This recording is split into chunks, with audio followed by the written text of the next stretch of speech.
cocktail is much more than just a drink. We aim to show you how they're made and also look at some of the background stories that have helped shape the art and history of cocktails. Prohibition was introduced in America in 1920, banning the sale of alcohol. Forced underground into the hands of mobsters, the illicit drinking added to the allure of the cocktail and broke down class and social barriers. If you wanted a drink, speakeasies were the place to go. Because of the poor quality of the alcohol, barmen began adding other flavors to mask the taste. Cocktails, as we know today, were born in the Roaring '20s. Let's find out how to make a drink from the time of Prohibition, Between the Sheets. For this cocktail, we need white rum, cognac, orange liqueur, lemon juice, and gum syrup. First, we measure out the white rum and pour it into the Boston glass. This is followed by the cognac and the orange liqueur. The Boston glass forms one half of a shaker. Continue by adding the lemon juice and the gum or sugar syrup for sweetness. When they're all in, top up with a generous amount of ice and place the other half of the shaker over the glass, making sure it fits tightly. Give it all a vigorous shake to mix together. When happy that it's all well mixed and chilled, take a strainer and pour the liquid through it into your pre-chilled glass, taking care not to overfill.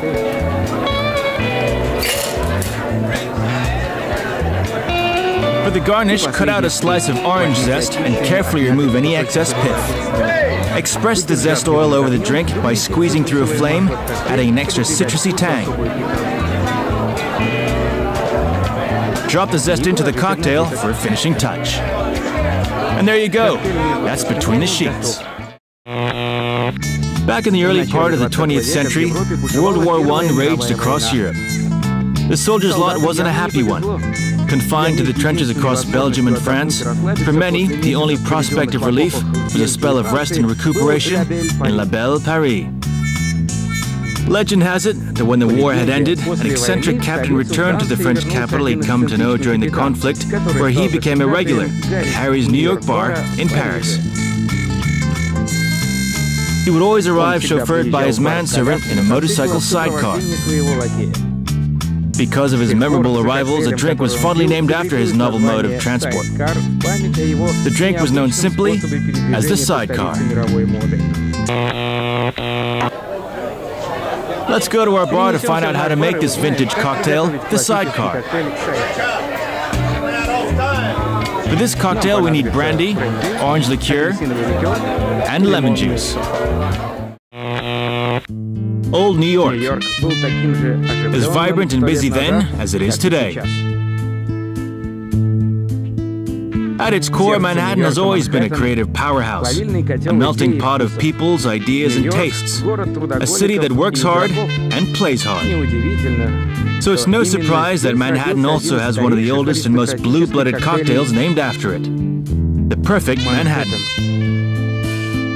The story goes that this classic cocktail was created at a party held by Winston Churchill's mother at the Manhattan Club in New York City. The drink still remains a mainstay of many a cocktail menu. Let's go to our bar to discover how to make this New York classic, the perfect Manhattan. We're going to use bourbon, dry vermouth, sweet vermouth, Angostura bitters, and cherries. First, take a chilled martini glass from the freezer in preparation for serving, as we're going to make this drink in a Boston shaker. Now we need 2½ shots of bourbon, measure these out, and add to the mixing glass. After this comes the vermouth, both sweet and dry.